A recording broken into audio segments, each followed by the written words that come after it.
देखिए पैथोलॉजी जो है it is away from the normal. जो भी बॉडी फंक्शंस नॉर्मली एक ह्यूमन बीइंग में होते हैं, जो फिजियोलॉजी नॉर्मल है बॉडी की, उससे जब बॉडी फंक्शन में कहीं पे डिसरप्शन आता है किसी भी लेवल पे, जो कि एक ऑर्गेनिक लेवल पे हो सकता है, जो एक एंजाइम लेवल पे हो सकता है, जो एक मेटाबॉलिक लेवल पे हो सकता है, तो जब उसमें कहीं पे डेविएशन होता है तो उसको हम पैथोलॉजी बोलते हैं। देखिए मेडिकल फील्ड में इसका बहुत बड़ा रोल है और बहुत अहम रोल है। इस पैथोलॉजी के इन्वेस्टिगेशंस के बिना जो है कोई भी डायग्नोसिस पूर्ण रूप से कंप्लीट नहीं कहा जा सकता।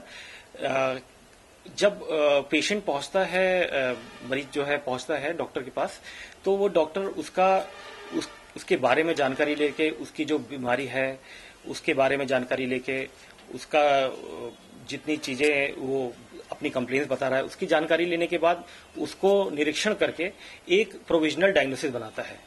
और वो डायग्नोसिस एक ना होके 4-5 डायग्नोसिस उसके माइंड में चलते हैं। उस डायग्नोसिस को फाइनल करने के लिए जो भी उसके दिमाग में चल रहा है उसको फाइनल के लिए पैथोलॉजी की मदद ली जाती है। और पैथोलॉजी इस चीज को, उन प्रोविजनल डायग्नोसिस को सिनर्जाइज करके, उसको एटीन्यूएट करके उसको फाइनल डायग्नोसिस तक लेके पहुंचती है। तो एक क्लिनिशियन एक प्रोविजनल डायग्नोसिस देता है और एक पैथोलॉजिस्ट उसको फाइनल करता है। सर ये आपकी पैथोलॉजिकल लैब एंड एक डायग्नोस्टिक सेंटर भी है जी। तो क्या डायग्नोस्टिक सेंटर क्या होता है, इसके बारे में थोड़ा सा?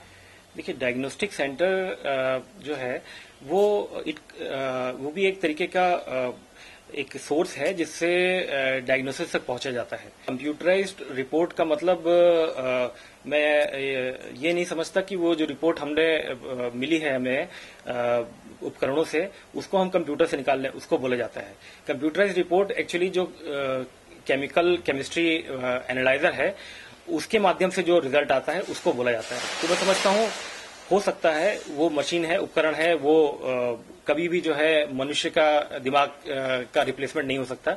तो बहुत जरूरी है कि जब मरीज आए और उसका हम जिस भी माध्यम से कलेक्शन कर रहे हैं कलेक्शन करें, और उसके बाद उसकी हम एक ब्रीफ हिस्ट्री लें। उस ब्रीफ हिस्ट्री के बाद हम मशीन से जब हम लगा रहे हैं टेस्ट, तो उसको उस हिस्ट्री से, उस प्रोविजनल डायग्नोसिस से हमें उसका रिजल्ट मिल रहा है, नहीं मिल रहा है तो हम उसको फिर मैनुअली करके उसकी रिपोर्ट बनाएं। और मैनुअली का मतलब कि हम उपकरण के अलावा दूसरे अपने जो हमारा प्रिमिटिव मेथड कहलाता है उससे भी हम उसको कंफर्म कर रहे हैं। उसके बाद हम रिपोर्ट बना रहे हैं। रिपोर्ट बनाने का तरीका मैंने बताया है कि जो कंप्यूटर से है, तो कंप्यूटर से रिपोर्ट जो बनती है वो बहुत ध्यान देने वाली बात है कि जो रिपोर्ट बन रही है उस समय और जो रिपोर्ट निकल के फाइनली जब साइन के लिए आई उस समय, वो बहुत जरूरी है कि वो सही तरीके से सब चीज उसके अंदर लिखी हुई हो और जो रिजल्ट है वो मैच कर रहा हो जो हमारे उपकरण ने और हमने जो मैनुअली अपना लगाया है उससे।